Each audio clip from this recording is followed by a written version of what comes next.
안녕하세요. 바리새인과 세리의 기도가 대조됩니다. 오늘 본문은 누가복음 18장 9절에서 17절입니다. 9절. 자기가 의롭다고 생각하며 다른 사람들을 업신여기는 몇몇 사람들에게 예수께서 이런 비유를 들려주셨습니다.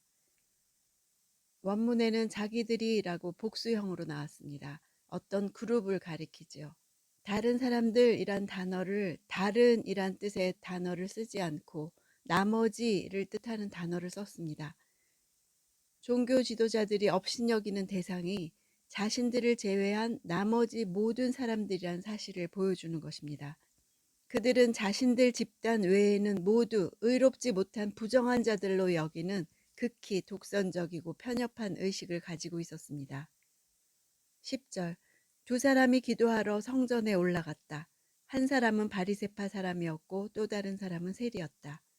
사람들은 언제나 성전에 들어가 기도할 수 있었으나 오전 9시와 오후 3시는 공식적인 기도 시간이었습니다. 사람들에게 바리새인은 당시 의를 대표하는 자처럼, 반면에 세리는 마치 부정과 불의의 대표처럼 여겨졌으나 예수님의 평가는 이와는 대조적이었습니다. 11절. 바리새파 사람은 서서 자신에 대해 이렇게 기도했다.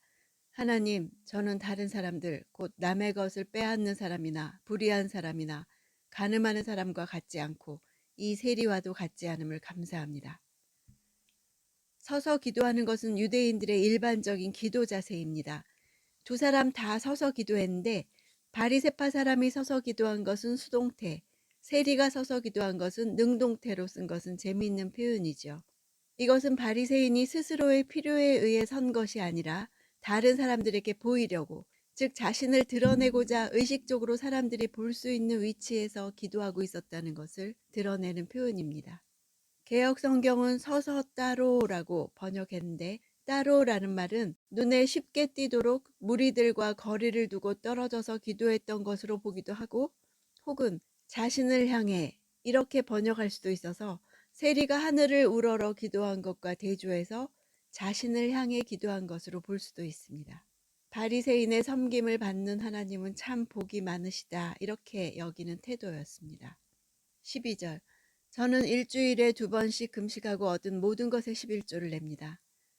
하나님이 용납하실 만큼 의로운 존재는 자기들밖에 없다고 믿는 바리새인들은 스스로 생각하기에 회개해야 할 죄도 없었고 부족한 것이 없었기에 아무것도 구하지 않았습니다.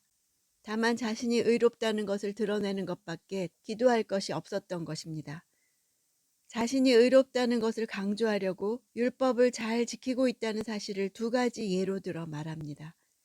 구약에서는 대속죄일에 금식할 것을 명하고 있습니다.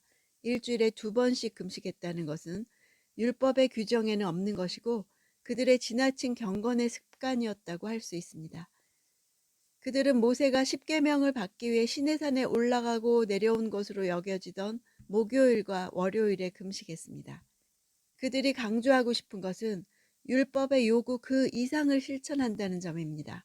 얻은 모든 것의 11조를 낸다는 것 또한 율법의 요구를 능가한다는 것을 강조합니다.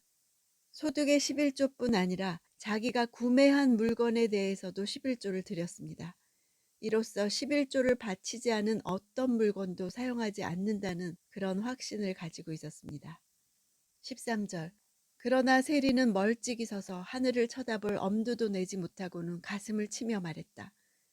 하나님, 이 죄인에게 자비를 베풀어 주십시오. 성전 뜰로 기도하러 간 세리는 성소 가까이 나아가 기도하던 바리새인과 다르게 멀찍이 서서 기도했습니다. 멀찍이라는 표현은 일반 사람들이 기도하던 여인의 뜰이 아니라 바깥에 있던 이방인의 뜰을 가리키는 듯 합니다. 세리는 바리새인과 다른 사람들이 자신을 어떻게 생각하고 있는지 잘 알고 있었습니다. 당시 눈을 들어 하늘을 우러러 기도하는 것은 기도의 일반적인 자세였습니다. 하늘을 쳐다볼 엄두도 내지 못했다. 이 말은 2개의 부정어를 사용해서 눈을 들지도 못했을 뿐 아니라 그렇게 원하지도 않았다. 이런 뜻입니다. 여기에 이미 바리새인과 대조되는 그의 겸손함과 하나님을 경외하는 자세가 드러나 있습니다. 그의 기도는 회개에 초점이 모아져 있습니다. 자신의 더러움과 비천함을 충분히 인식하고 가슴을 치며 죄인임을 고백하며 다만 하나님의 자비에 자신을 맡깁니다. 그가 쓴 자비를 베풀다, 불쌍히 여기다 라는 헬라어는 히브리어로는 욤키프루 또는 속죄일에 쓰이는 키프루라는 단어입니다. 그가 구한 자비는 속죄의 은혜였습니다. 이 동사는 오직 이곳과 히브리서에만 쓰인 단어로 원래는 하나님을 달래다, 하나님과 화해하다 라는 뜻으로 나중에 속죄하다 라는 뜻을 가지게 됩니다. 따라서 세리의 기도는 단순히 하나님의 자비를 구한 것이 아니라 속죄의 은혜를 간청한 것입니다.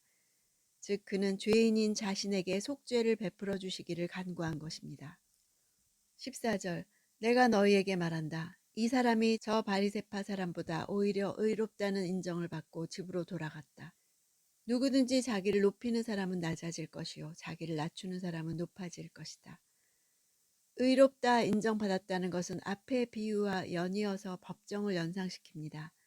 앞서 불의한 재판관에서 재판관이 의롭다 불의하다를 판단하는 주체인 것처럼 하나님은 세리를 의롭다고 판결 내리신 것입니다. 재판관이 내린 의롭다는 법적 지위가 그 사람의 미래를 결정할 수 있었습니다. 이 의롭다함을 받은 것은 바로 바리새인들이 금식과 11조를 잘함으로써 얻고자 애썼던 것이죠. 스스로 죄인이라고 낮추는 자가 하나님 앞에 의롭다함을 받았습니다. 하나님 앞에 의롭다함을 받은 것은 사람의 의로운 행동에 근거한 것이 아니라 자신의 죄를 하나님 앞에 고백하고 그의 자비에 의지하는 데 있었습니다.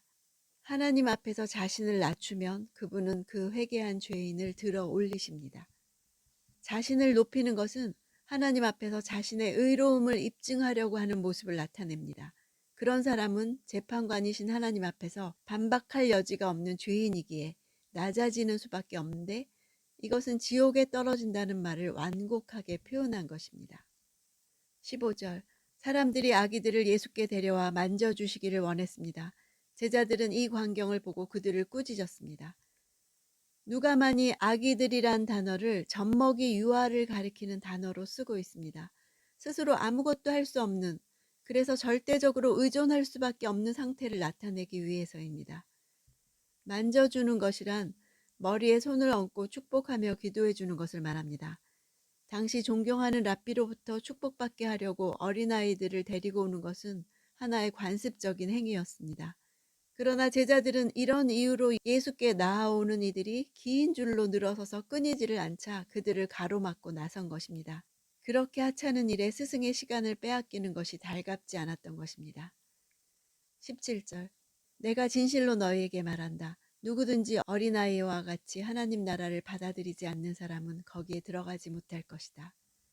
진실로로 시작하는 예수님의 말씀은 그분이 말씀의 권위를 다른 데서 찾지 않고 말씀 자체이신 당신 자신에게 두고 있다는 것을 말하는 것입니다.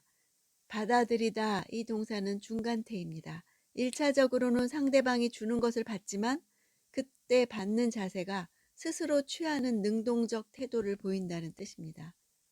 하나님께서 하나님 나라를 주실 때 어린아이와 같이 순수하게 계산하지 않고 기뻐하며 주시는 분을 신뢰하며 적극적으로 취하라는 것입니다.